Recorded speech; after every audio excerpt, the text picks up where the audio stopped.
C'était là que la respiration avait coupé. Et donc, du coup, il était mort sur la table de l'opération.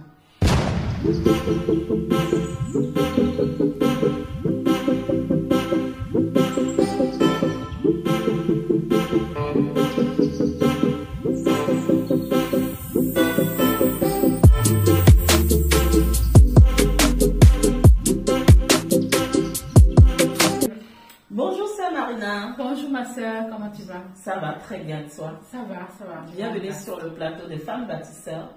Je peux témoigner que tu es une réelle femme bâtisseur. Et merci de nous avoir accordé ce temps de partager ton témoignage aujourd'hui. Aujourd'hui, nous allons partager un puissant témoignage sur ton fils qui a aujourd'hui 18 ans dans ce mois précis. Hein, gloire à Dieu. Vraiment, ce n'était pas quelque chose qu'on avait prévu, mais on a tous compris que c'est un témoignage qui vient du Seigneur. Jésus veut que ce témoignage se fasse connaître par le monde entier. Et il a tout organisé pour que tu sois là aujourd'hui avec nous. Donc, vraiment, nous sommes bénis sur la chaîne par ta présence. Est-ce que tu peux nous dire comment s'est passée déjà la naissance de ton fils Johannes? Johannes était bien né. Je peux dire même à la naissance, il pesait 3-4 kilos. C'est un beau bébé. Wow. Il était bien potelé, et voilà. À 3 ans, on a remarqué quelque chose. Ce qu'on avait remarqué, c'était que en fait, sa voix ne sortait pas. Ouais, sa voix ne sortait pas. Et quand il parle, tu l'entends pas bien en fait. C'est que presque personne ne l'entend. C'est que moi qui l'entends. Pourquoi? Parce que il se rapproche de moi. Et quand il parle là, c'est comme il est en train de souffler un peu, tu vois. Donc il parlait tout doucement. Oui, bonjour maman. Ça va. C'était un truc comme ça. Et donc quand j'entends ça, je dis, mais pourquoi l'enfant n'a pas comme ça? On ne comprenait pas. À un moment donné, il a commencé par tousser. Ça a commencé avec la toux. La toux, et puis voilà. Nous, on a fait ce qu'on peut. À un moment donné, on découvre que non, c'est pas vraiment ça. Ah ben, ok, du coup, on amène à l'hôpital. On a fait les analyses et tout. Et qu'est-ce qu'on découvre? Un cancer. Il a été admis à l'hôpital. On l'a opéré combien de fois après son admission à l'hôpital? Opéré 8 fois. 8 fois, oui. Wow. 8 fois, je dis 8 fois, pourquoi? Parce que on a fait 4 mois. La première admission à l'hôpital, on a fait 4 mois à l'hôpital. Et on l'opère tous les 2 semaines. Wow. Du coup, il a opéré tous les 2 semaines. Et donc, ça fait que pendant les 4 mois qu'on a fait à l'hôpital, il a été opéré 4 fois et 8 fois. Et après les 8 fois, après les 8 opérations, il allait mieux. 1 an et demi après, cette même maladie a repris. Et cette fois-ci, il avait 7 ans. Quand on est arrivé, il a été admis, opéré le lendemain matin. Et là, ça y est, ça s'enchaîne.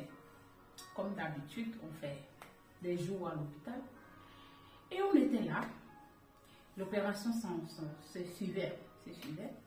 Et un jour, il y a une dame qui est venue me voir. La dame, madame pasteur, qui est venue me voir, elle m'a appelé, elle a dit, ma soeur, j'ai dit oui, maman. Elle a dit, est-ce que tu ne trouves pas que c'est anormal cette situation? C'est anormal cette situation, pourquoi? Parce que c'est une maladie qui a commencé depuis que l'enfant a 3 ans. Et quand tu regardes bien, tu suis bien le parcours, tu vois que tous les 2 ans, la maladie revient. Et maintenant là, ce n'est même pas 2 ans, c'est que c'est 1 an et demi que c'est revenu. Donc, le temps est en train de se raccourcir encore. Wow. Et donc, ce qui veut dire que c'est pressant pour la vie de l'enfant. Avant, ça faisait 2 ans. Et l'enfant est tout le temps opéré. Entre la vie et la mort. Entre la vie et la mort. Et normalement, quand l'enfant est tout le temps opéré, normalement, ça devait diminuer la maladie. Mais là, ça aggrave la maladie parce que cette fois-ci, ce n'est pas arrivé après 2 ans. C'est arrivé 1 an et demi après. Prochainement, ça va arriver combien de temps après? Après 1 an? Ou après 6 mois? Donc, il va falloir que tu te lèves.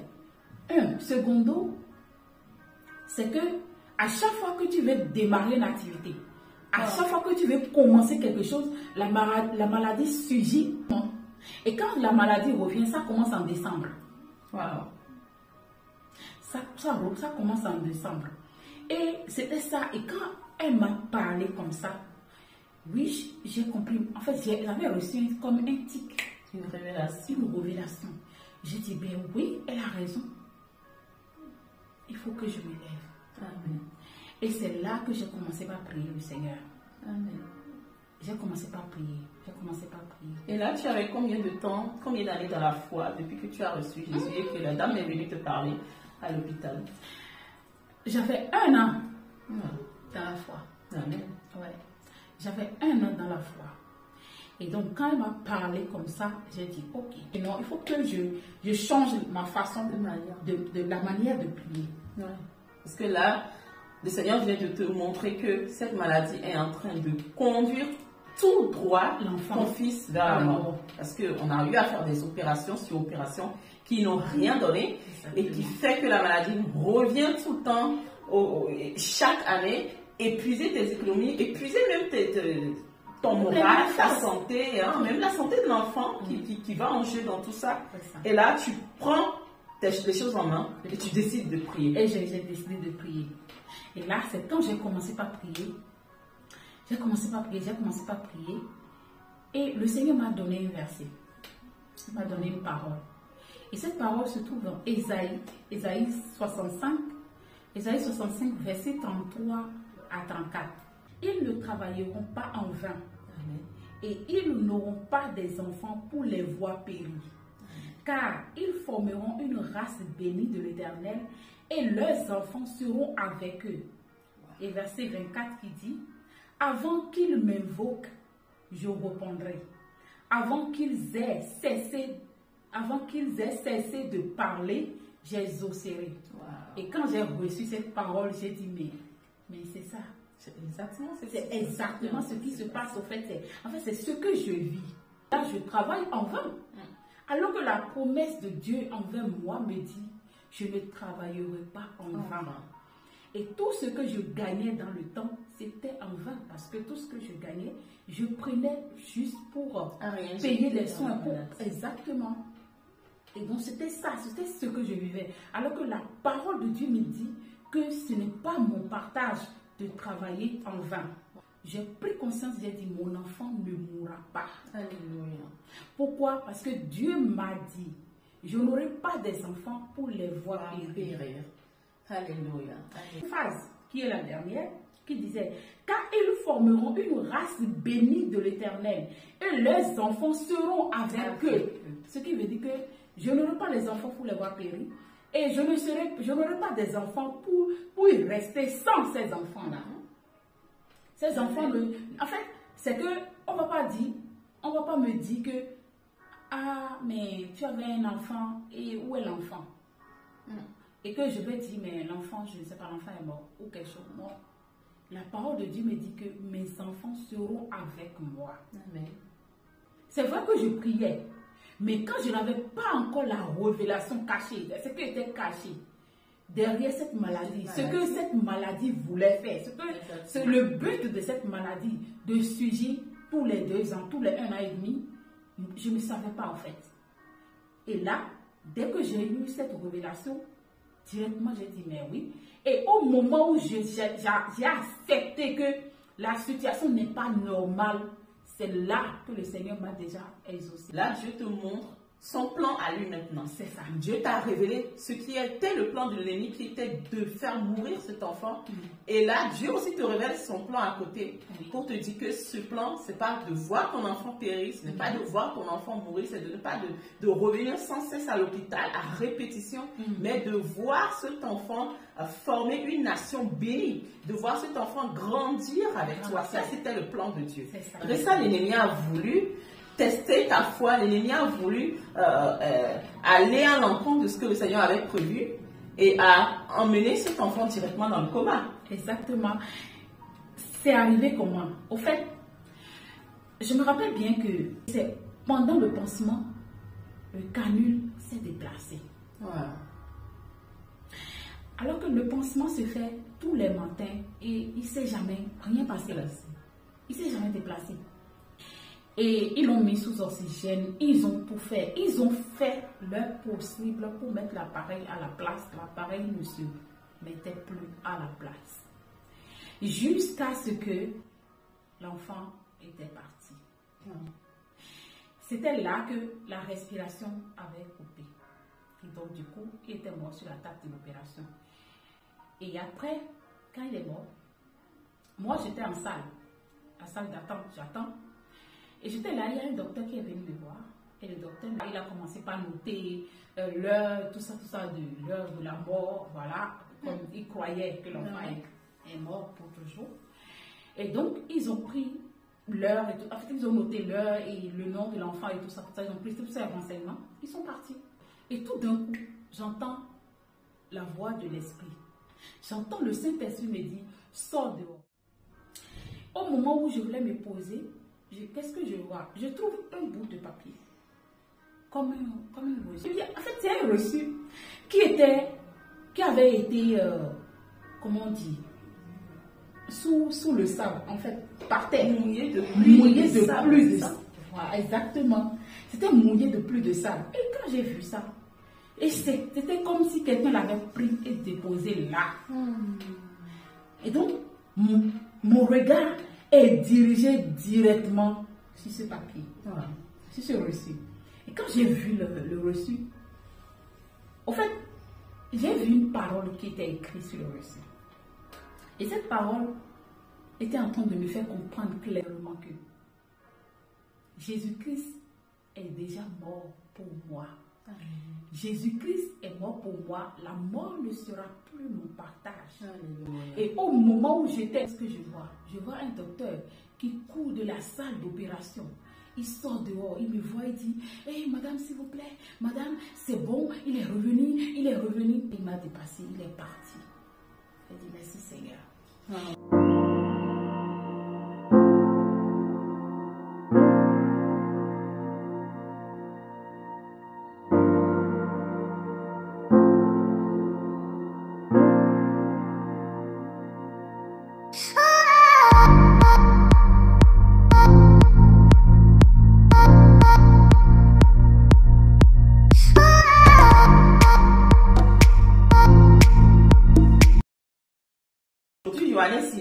Il a 18 ans, je le répète, moi-même ça m'émerveille parce qu'il est en train de prendre aussi sa propre décision de suivre Jésus, de faire son baptême, de suivre les cours et cette histoire-là, c'est son témoignage à lui, c'est son histoire à lui, c'est l'histoire de sa vie personnelle qu'il ira lui aussi raconter à d'autres personnes partout dans le monde. Un jour, on ne le sait. Donc moi, je voudrais simplement encourager une personne qui nous suit aujourd'hui de laisser Dieu écrire une histoire avec toi. Tu peux être en train de traverser des situations compliquées, difficiles, tu te dis, mais pourquoi je traverse ça? Pourtant, j'ai donné ma vie à Jésus. Moi, j'aimerais te dire, laisse Dieu écrire une histoire avec toi. Dieu a besoin des personnes, Dieu a besoin des témoins, Dieu a besoin des personnes avec qui il va écrire une histoire afin que dans 10 ans, dans 20 ans, on puisse prendre cette histoire-là et glorifier le nom de Dieu. Donc, je t'encourage à ne pas lâcher, à ne pas céder, à ne pas craquer, mais de persévérer avec Jésus. Et je te vois en train de témoigner dans quelques années, dans quelques mois, de la puissance et de la gloire de Jésus dans ta vie. Alors, Sœur Marina, est-ce que tu veux encourager vraiment une personne aujourd'hui qui est dans la même situation que toi? Quelle parole tu veux lui donner pour qu'elle soit encouragée, pour qu'elle continue de persévérer? Parce que avec Jésus, la victoire est certaine. Accroche-toi au Seigneur Jésus. Amen. Accroche-toi au Seigneur Jésus parce que le Seigneur, non seulement il guérit une personne entière, mais il guérit le cœur aussi. Amen. Le Seigneur, il guérit les cœurs brisés. Quand ton cœur est brisé, le Seigneur, il te redonne la vie. Il te redonne la confiance. Il te redonne la force. Il récupère de la boue. La Bible dit que de la boue, il fait sortir l'indigent. Alléluia. Oui. Le pauvre, il le fait asseoir avec les grands. Le Seigneur le fait. Il l'a fait dans ma vie. Je le dis à voix haute. Il l'a fait dans ma vie. Non seulement il a restauré la situation de ton fils, Oui. mais comme il avait dit dans la première parole qu'il t'a donnée dans Isaïe, Exactement. il a restauré aussi tes finances. Il n'a plus permis à ce que ce dévoreur qui était venu dévorer tes finances continue son œuvre dans ta vie. Dans ma vie, c'est ça. Amen. Et il a la main sur mes finances. Amen. Oui, il protège mes finances. Il prend soin de nous. On ne manque de rien aujourd'hui. Mon fils n'a jamais manqué de quoi que ce soit depuis ce temps à ce jour. Wow. Il a grandi dans la paix et dans l'abondance. Et moi-même, je suis toujours dans l'abondance. Amen. Avec Christ, c'est la paix. Amen. Donner sa vie à Jésus-Christ, on ne regrettera jamais. Jamais. Il y a toujours un avant et un après. Amen. Après avoir donné sa vie à Jésus-Christ. Amen. Donc, Amen. tenez bon. Amen. Merci Seigneur. En tout cas, merci Sœur Marianne pour ton Merci, témoignage, pour ce partage qui était vraiment personnel, mais on a tenu à le partager parce que nous voulons glorifier le nom de Jésus. Nous voulons que ceux qui ne croient pas au Seigneur Jésus, ceux qui ne croient pas que Jésus est capable, ils se disent, Jésus a guéri les morts, c'était il y a 2000 ans. Non, nous pouvons vous le dire et affirmer que Jésus continue de guérir, de ressusciter les morts aujourd'hui, même s'il n'est plus sur la terre. Il le fait par la puissance de son esprit. Donc, merci à vous d'avoir pris le temps d'écouter ce témoignage. J'espère que ça vous a vraiment édifié. N'hésitez pas à laisser vos commentaires, liker aussi pour soutenir cette chaîne afin que cette vidéo puisse être partagée à un grand nombre de personnes. Voilà. Que Dieu vous bénisse et on se retrouve à très bientôt. Merci.